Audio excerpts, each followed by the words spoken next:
Yo, it's Al, and welcome to another episode of Al's Fits and Kicks. This week, we're going to check out what's inside the box. Now, the pair that I'm going to be checking out is a very, very, very unique pair. Probably the only one of its kind in my collection, at least. It's a basketball shoe created by Nike, and this is very futuristic, to say the least. So, rather than me explaining and going on too much, let's check out the box. It is this big, beautiful number here. And like we said, what's inside?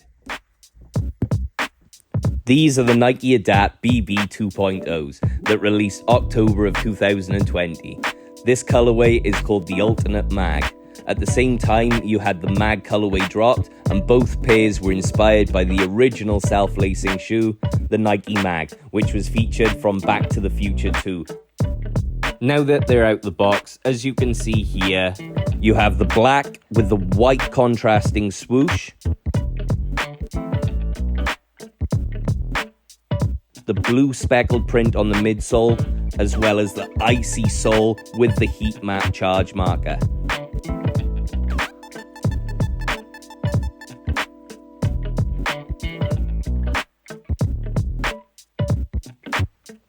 So now, you're obviously wondering how all of this works and how they self-lace and charge, everything else.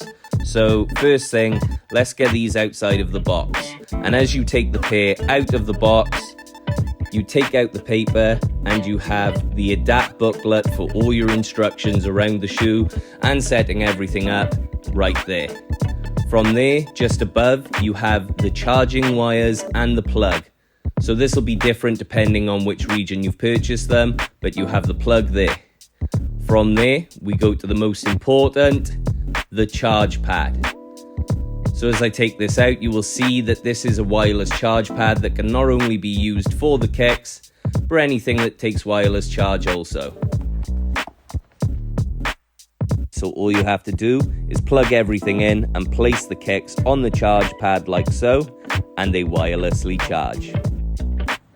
You can then simply use the plus or minus buttons on the side to switch them on, and can also use this for the auto lacing, but the best control is using the Nike Adapt app on your phone.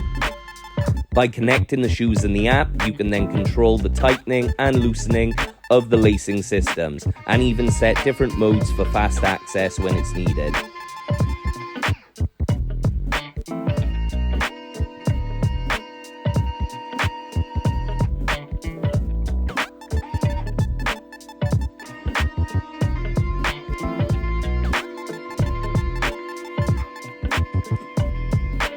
But just as amazing as the lacing, you can also change the lights.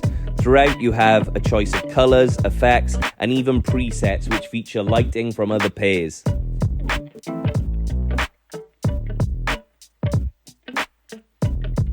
With the choice of having the lights on or off. This is the second basketball-specific variation of the Nike Adapt technology, but the first general release of this was the Hyper Adapt E.A.R.L, then followed by the BB 1.0, and also after these two pairs, Nike have made the Auto Max, the Adapt Huarache, and most recently, the Jordan 11 Adapt. So now we got to see the details and the technology around the shoe. This, for me, is way ahead of its time. Even though it was released back in 2020, I had to get this because the futuristic look and technology is unbelievable. But I would like to know for you guys if you'd like to see the E.A.R.L technology across more silhouettes, or if you think it's a little bit too much. But the key ingredient that I've left out of all of this is the most expensive shoe I've ever paid retail for. Not resell, but for retail, these were $350. So another thing for you to guys weigh up, is the technology worth it? And would you like to see more of it? So this has been another episode of Al's Fits and Kicks. Thank you for watching. Hit the like button, hit the subscribe button, and see you next time. Peace.